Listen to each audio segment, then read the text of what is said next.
20h sur la télévision Futur Média. Bonsoir à toutes et à tous. Bienvenue à cette édition. Le sommaire, c'est tout de suite.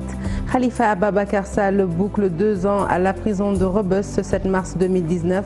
Nos reporters ont rencontré un de ses soutiens. Cheikh Gueye, maire de Dieuppeul-Derklé, affirme que l'ancien édile de la ville de Dakar subit sa peine avec dignité. Pour ce qui est du dialogue lancé par le chef de l'État, eh bien, Cheikh Gueye ne l'exclut pas, mais le soumet à un impératif, la libération de Khalifa Ababacar Sall. À J-1 de la journée de la femme, des cérémonies d'hommage à la gente féminine un peu partout sur le territoire. C'est le cas à la prison des femmes de Liberté 6. Des célébrations qui coïncident avec un constat malheureux. De plus en plus de femmes sont violentées. Pour l'année 2018, la boutique de droit de Pikine a recensé près de 1260 cas. Et puis dans cette édition, la rédaction est allée à la rencontre d'une grande dame qui a marqué le monde des médias, Adja Aram Diop, conceptrice et présentatrice du magazine Pastef sur la chaîne nationale. Vous la découvrirez dans un instant. Le secteur de la grande distribution pris d'assaut par les multinationales. Après Auchan, le géant Carrefour s'installe dans la capitale. Interrogé sur ce constat, l'UNACOIS recommande aux opérateurs nationaux de mieux s'organiser pour faire face à la concurrence. Voilà pour le sommaire. Le développement, c'est tout de suite.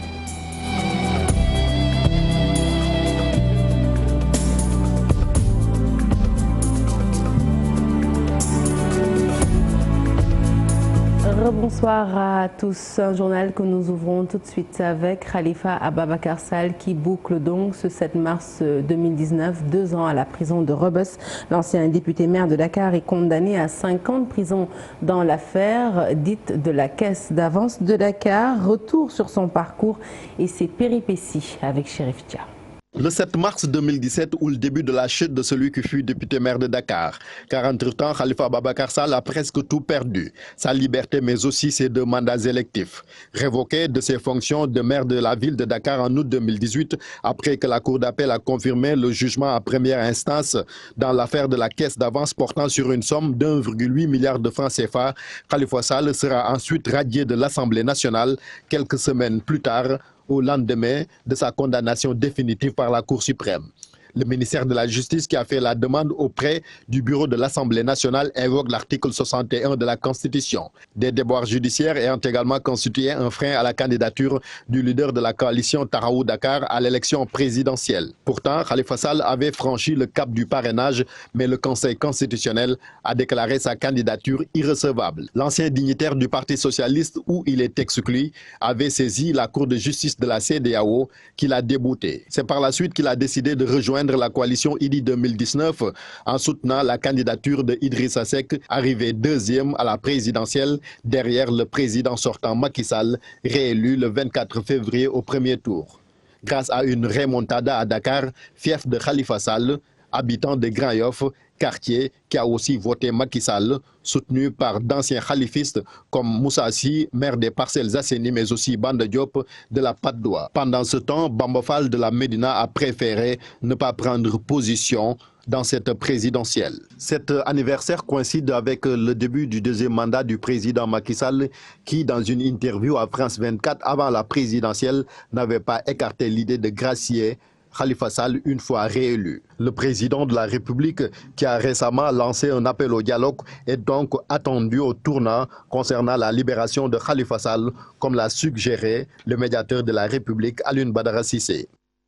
Et nous restons avec ce sujet. Nos reporters ont rencontré Cheikh Gueye, l'un des fidèles lieutenants de Khalifa Ababacar Sall. Le maire de Dieuppeul-Derklé affirme que son mentor tient le coup. Selon lui, le combat se poursuit pour sa sortie de prison. Un dialogue n'est pas exclu. Toutefois, il reste soumis à une condition, la libération de Khalifa Ababacar Sall Al-Hassan Ba. Il n'a pu cacher son émotion. 2 ans, jour pour jour, Khalifa Sall détenu à Rebeuss. Sa dernière rencontre avec son leader lundi dernier, Cheikh Gueye, dit trouver un homme serein, digne. Malgré cette privation, Khalifa est resté toujours digne, croyant. Parce que c'est ça le sens de la vie aussi. C'est le sens aussi du combat que nous donnons au combat que nous menons. Nous sommes venus sur terre pour nous battre. Nous sommes venus sur terre pour garder notre honneur. et notre dignité. Grâce ou amnistie, peu importe, Cheikh Gueye ne souhaite qu'une chose, la liberté pour son mentor et un casier judiciaire vierge. Qu'est-ce que c'est une grâce? Je ne suis pas juriste pour savoir quel est le contenu d'une grâce. Mais j'ai entendu dire qu'entre une grâce et une amnistie, il y a une différence. Et nous, ce que nous voulons, c'est que Khalifa Sall retrouve sa liberté et retrouve un casier judiciaire vierge qui fait de lui un citoyen ordinaire comme tout le monde et qu'il puisse, comme tout citoyen, compétir à des élections. Parce qu'il n'a rien à se reprocher et nous n'avons rien à nous reprocher. Les lendemains politiques de l'ex-maire de Dakar, chose qui préoccupe l'édile de Dieuppeul-Derklé, Cheikh Gueye, est avec une réponse favorable à la main tendue du président Sall pour un dialogue national doit passer par la libération de son leader. Et pour dialoguer, il faut être au moins deux. On ne peut pas dialoguer en détenant des Sénégalais en prison. Ça n'a aucun sens. Et je pense que le préalable à tout dialogue, à toute discussion, c'est d'abord la libération des détenus politiques. Je veux nommer Khalifa Ababacar Sall, qu'il soit d'abord libre avant toute chose. L'heure est grave. 2 ans, c'est trop, déclare le maire de Dieuppeul-Derklé. La bataille pour la libération de Khalifa Sall se poursuit. Pour cette journée, des activités sont prévues. Récital de Coran, échange avec des leaders d'opinion, entre autres. Allez, parlons à présent de ces multiples célébrations pour faire honneur à la femme. À J-1 du 8 mars, un marketplace a été donc organisé au Centre d'information des Nations Unies sur les acquis, mais aussi les défis pour les femmes. Participant à la rencontre, Mohamed Ibn Chambas liste les initiatives en faveur des femmes aux Nations Unies. La parité citée en exemple, Aminata Mbaresso. Je suis celle qui combat du monde la destruction. Moi, je suis une chaîne sacrée de l'évolution. Je suis l'écho chantant porteur d'une mission. Je suis une femme. Elle célèbre la femme dans les locaux du Centre d'information des Nations Unies, des expositions sur différentes publications faites par des femmes. Nous avons assuré la parité entre les sexes parmi celles et ceux qui dirigent nos équipes dans le monde. Et le nombre de femmes occupant des postes de responsabilité est le plus élevé jamais atteint dans l'organisation. Des politiques qui cachent mal les défis qui restent à relever pour une émancipation de la femme au niveau mondial.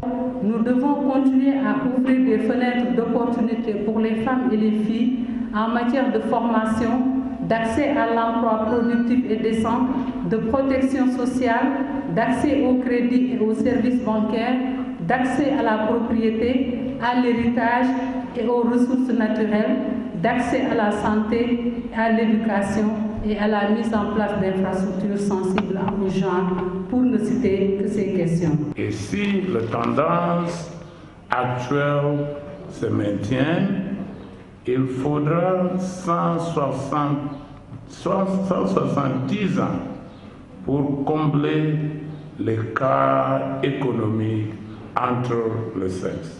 Cette rencontre qui a réuni différentes femmes leaders a été également présidée par le chef du bureau des Nations Unies pour l'Afrique de l'Ouest et le Sahel.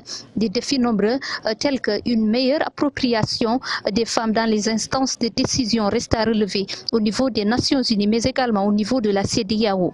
Et puis la journée mondiale de la femme célébrait également la prison des femmes du camp pénal, une occasion pour le Haut Commissariat des Nations Unies aux droits de l'homme d'évaluer les conditions de détention des femmes au Sénégal, mais également d'apporter un soutien matériel pour améliorer les conditions des détenus.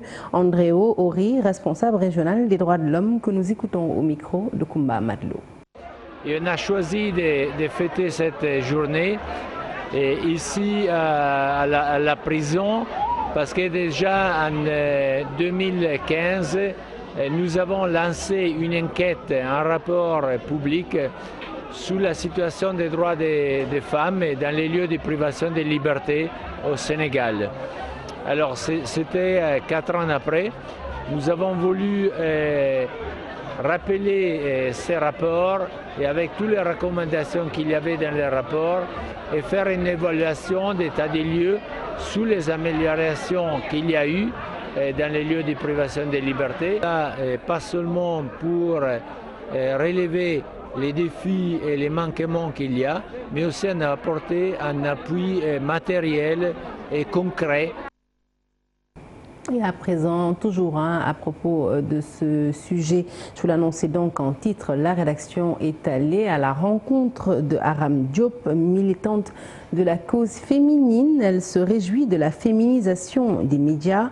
L'ancienne présentatrice du magazine Pastef qui a fait les beaux jours de la télévision nationale a tenu à rendre hommage à Annette Mbaye d'Erneville, mais aussi à Maïmouna Kane, arrachée à notre affection il y a juste une semaine. C'était un reportage signé Thuram Bardiaye. Une vraie combattante de la cause féminine, des années après, malgré la retraite, le poids de l'âge entre autres, Aram Diop Pastef demeure un as de la promotion de la femme au Sénégal. Quand je parle de la femme, quand je parle des problèmes de la femme, je me dis que je suis en train de poser les problèmes de la société dans son ensemble. Il m'arrivait souvent de dire des phrases que je n'ai pas encore oubliées, d'écrire, de dire que le machinisme qui a libéré l'homme doit libérer la femme. Les années 80, période faste pour l'insertion de la femme dans le monde des médias, que la très courageuse a su marquer de ses empreintes à la RTS. À ma qualité d'animatrice, de productrice, d'agent de production, eh bien, je me suis dit que ce serait peut-être bien de transposer mes idées au niveau de la télévision nationale. En ce mois dédié à la femme, Aram Diop ne pouvait manquer de rendre hommage à deux grandes dames. Madame Annette Mbaye d'Erneville, quand j'en parle, je ne sais même plus quoi dire. Je peux vous dire déjà que c'est une femme de qualité. C'est elle qui m'a initiée à beaucoup de choses. Madame Kane est une femme de valeur. Et moi, quand je parle de Madame Kane, je parle toujours de son équipe parce que c'est une femme qui a su choisir des accompagnants. À l'endroit des femmes de médias, Aram Diop Pastef dira: dans le monde de médias, je suis frappée par le nombre de femmes. C'est un sentiment de fierté pour moi et ce qui fait que j'excuse beaucoup de choses. C'est-à-dire que je ne suis pas encore arrivée au moment de dire qu'est-ce qu'elles disent. Militante de la cause féminine, l'ancienne animatrice de la télévision nationale reste convaincue que rien ne se fera sans la femme. Et puis un constat malheureux à l'occasion de la célébration de la journée de la femme. La violence à l'égard des femmes ici au Sénégal ne recule pas, bien au contraire. On a même constaté une recrudescence du fléau en banlieue de Dakar. La boutique de droit de Pikine, pour la seule année 2018, a recensé pas moins de 1260 cas. 2019 est également mal parti avec des femmes violées, violentées et même tuées. Salif Sow. L'année 2018 a été morose pour les femmes en banlieue de Dakar. La boutique de droit de Pikine a reçu 1100 femmes violentées. La violence conjugale représente une importante partie des dénonciations. Au niveau de la boutique de droit de Pikine, au cours de l'année 2018, nous avons reçu 1259 cas de violence, dont les 1100 et quelques sont des femmes et 131 cas sont des hommes. La violence conjugale constitue une part importante des consultations totales de la boutique parce que, vous le savez, dans notre société, on a tendance à considérer tout ce qui est violence conjugale comme faisant partie de la vie privée des couples, alors que tel n'est pas le cas. C'est une forme de violence comme toute autre violence et qui est réprimée par le code de la famille.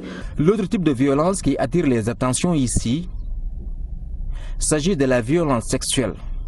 Non, au cours de l'année 2018, je l'ai dit tout à l'heure en Wolof, la catégorie qui occupe la part belle par rapport à nos statistiques, c'est les violences économiques, suivies des violences physiques et morales, ensuite les violences sexuelles. Une recrudescence de la violence économique est constatée aussi en 2018.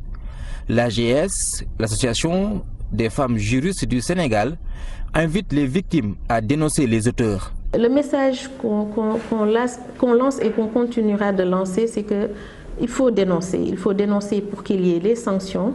Il faut dénoncer pour que les auteurs puissent savoir que, quelle que soit la situation, quelle que soit la position de la personne qui commet une quelconque violence, la justice est là pour sanctionner. Les textes sont là, les dispositions au niveau interne sont là. Il y a le code de la famille, mais aussi il y a le code pénal. Parce que tout à l'heure, vous avez parlé de violence conjugale. Donc, c'est les violences qui s'exercent dans la sphère conjugale. Les violences psychologiques et morales ont marqué 2018. 2019 est mal parti. Les femmes sont battues, violées et même tuées en début d'année. Et parlons justement de violence conjugale. La rédaction de la télévision Futur Média s'est entretenue avec deux dames du 3e âge. Nos interlocutrices, loin de cautionner ces violences, ont tenté en tout cas d'apporter un début d'explication à ces violences. Et selon elles, ces violences sont donc exacerbées par la nucléarisation de la famille, mais aussi une société devenue de plus en plus axée sur l'appât du gain, mais aussi l'opportunisme. Ces dames recommandent aux jeunes couples d'être un peu plus patients. Aminata Mbaresso les a rencontrés, reportage. Dans cette vieille bâtisse, elle a passé plus de 30 ans de mariage, des années de fidélité, fruit de patience, de dévotion. J'ai fait plus de 30 années de mariage et alhamdoulilah, depuis lors j'ai pu gérer mon ménage convenablement. C'est parce que j'ai pu supporter beaucoup de choses. De génération en génération, le cadre familial s'est transformé, des changements sources de conflits dans les ménages. Les jeunes couples préfèrent vivre dans des appartements loin de la grande famille. Mais le mal, c'est que quand il y a malentendu entre eux, personne n'intervient. Ces petites histoires, généralement, peuvent causer des drames. Pour ces doyennes, les couples devraient être beaucoup plus endurants et moins matérialistes. Je pense que les époux doivent se soutenir mutuellement et essayer de régler leurs problèmes en interne. Si dans un couple, vous n'arrivez pas à vous entendre, mais mieux vaut se séparer. Des cas de violence conjugale fréquemment relatés dans les médias, des faits de société qui se répètent et qui se ressemblent. Et parlons consommation à présent. Le Sénégal investit de plus en plus par les multinationales dans le secteur de la grande distribution.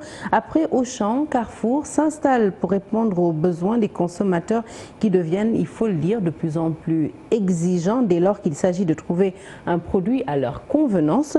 Le patriotisme économique devrait-il guider nos choix? Réponse à travers cette réflexion de Mambiram Diouf.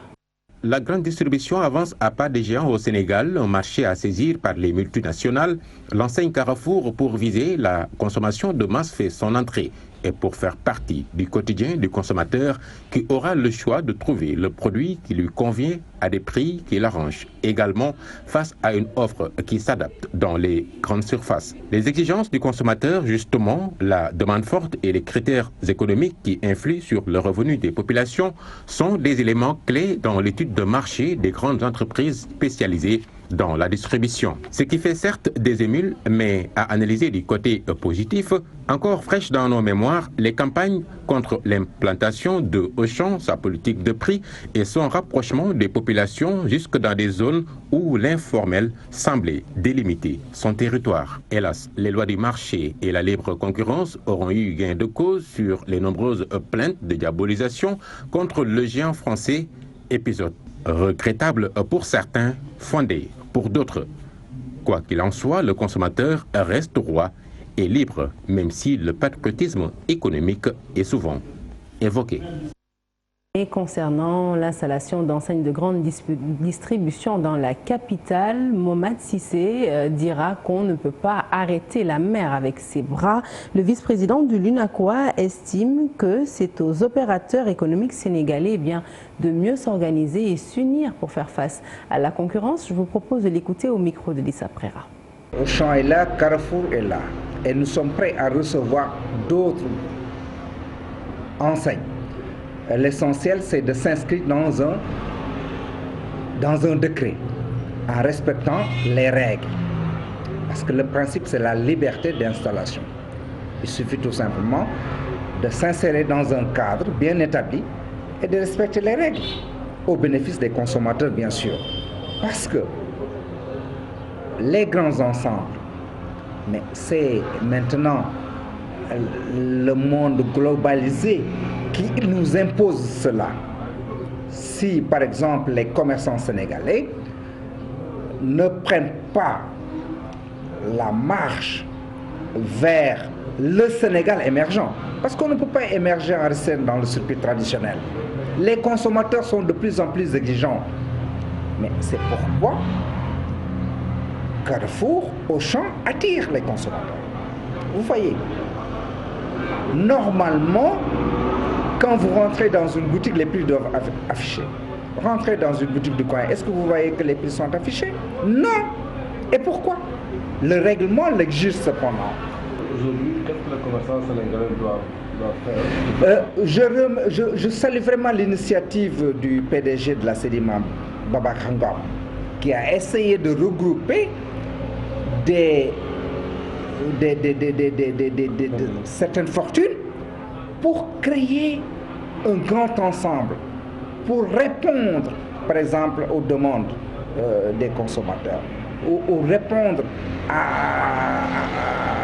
pour pouvoir capturer les marchés qui traditionnellement sont donnés aux autres.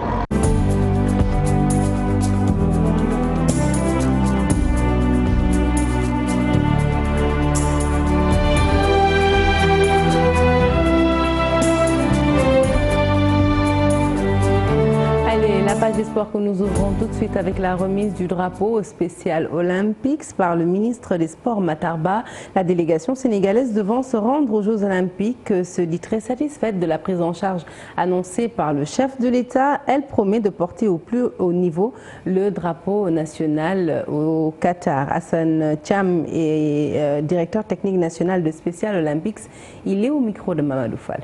Parce qu'on avait estimé d'amener peut-être 5 disciplines, c'est-à-dire le football, l'athlétisme, la natation, le tennis de table et l'équitation. Et les moyens n'étaient pas là. Il y avait les sponsors qui étaient sur place, qui nous accompagnaient pour les regroupements fermés. Mais toujours, on y croyait pour dire que tôt ou tard, on va partir pour représenter le Sénégal aux Jeux Olympiques. À la dernière minute, c'est-à-dire la semaine passée, le président de la République, M. Macky Sall, est venu en aide pour nous dire je vais prendre en charge totalement, vos billets d'avion et tout ce qui est hébergement, tout ce qui est nécessaire pour vous représenter dignement le Sénégal pendant les Jeux Olympiques qui vont se dérouler à Émirats Arabes, Dubaï et Abu Dhabi. La réhabilitation de Léopold Sédar Senghor, un vrai casse-tête pour les sportifs qui évoluent ici au niveau local. Mais selon le ministre des Sports, il est obligatoire de faire avec puisque le Sénégal est sur une logique, sur une bonne lancée en ce qui concerne la politique des infrastructures sportives. Matar Ba de dire aux acteurs sportifs qu'on ne peut pas faire des omelettes sans casser des œufs. Je vous propose de l'écouter au micro de Mamadou Fall.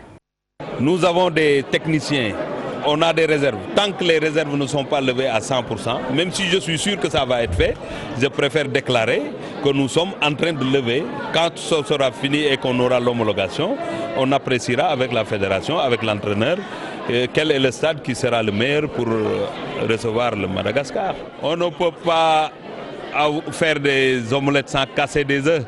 Si on veut avoir une meilleure infrastructure ici, nécessairement il faut qu'on ferme. Mais je ne suis pas totalement d'accord avec ça. Parce qu'au moment où on fermera Léopold Senghor, on aura le stade Ndiarem de Guédiawaye, on aura Alassane Djigo de Pikine, on a Rufisque, on a Mbao, on a d'autres infrastructures au niveau de la région de Dakar. Et je pense qu'il y aura des alternatives pour permettre, en tout cas à la Ligue Pro et à la Ligue Amateur, de continuer à faire leur compétition. Et parlons foot à présent avec les huitièmes de finale de la Coupe de la Ligue à domicile. L'Académie Génération Foot de Denis Biramdao a sorti le stade de Mbour. Une victoire 2-0 acquise à l'issue des tirs au but compte rendu signé Cheikh Sadibou Diarra. Génération Foot est en quart de finale de la Coupe de la Ligue. Une qualification au départ du stade de Mbour. longue à se dessiner. Après le temps réglementaire terminé sur un 0-0 sans grande occasion, les académiciens de Denis Biram Ndao s'imposent finalement 2-0 à l'issue des prolongations. Ça n'a pas été facile de le contourner. Je pense que sur la première mi-temps et dans le temps réglementaire, sur la deuxième mi-temps, on a peut-être manqué un peu de vitesse, un peu de vivacité dans nos enchaînements. Et ça ne nous a pas permis de transpercer ce bloc qui était bien organisé. Et je pense que comme nous avons eu la possession et que cette équipe de Mbour a beaucoup couru derrière la balle, sur la prolongation, ils avaient les jambes un peu lourdes, ils ont laissé un peu plus d'espace et ça nous a été profitable. Frileux, les Mbourois l'ont été durant la partie. Une stratégie non payante. La première chose, je pense que je vais souligner le manque de réalisme de mes joueurs. Parce que même si on n'a pas trop existé avec le ballon, défensivement on a été solide. Et sur les 90 minutes, les meilleures opportunités, je pense que nous les avons eues. Après, dans le football, c'est ça, si on ne marque pas, on va finir par en prendre. Et c'est ce qui s'est passé. Donc c'est dommage, mais bon, il faut continuer à travailler et améliorer le collectif. Toujours en course dans toutes les compétitions du foot local, Génération Foot ne veut pas se projeter très loin. Même s'il y a du turnover, on aura toujours l'objectif de gagner. Je veux dire, là, le prochain match de championnat, on aura aussi pour objectif de le gagner. Le suivant aussi, quand la Coupe du Sénégal arrivera aussi, on aura l'objectif de gagner. Donc aujourd'hui, dire que cette compétition, on a pour objectif majeur de la gagner, ben moi, je n'irai pas jusque-là. Après la Coupe de la Ligue, Génération Foot et le Stade de Mbour retrouvent la Ligue 1 ce samedi. Les académiciens vont accueillir les Goréens, alors que les Mbourois vont défier les Galactiques de Niary Tally. Fin de ce journal, merci de l'avoir suivi. Prochain rendez-vous de l'information, le tout en images à 0h. L'info qui se poursuit sur votre site www.igfm.sn. Excellente suite de programmes sur la TFM. Excellente soirée. À demain.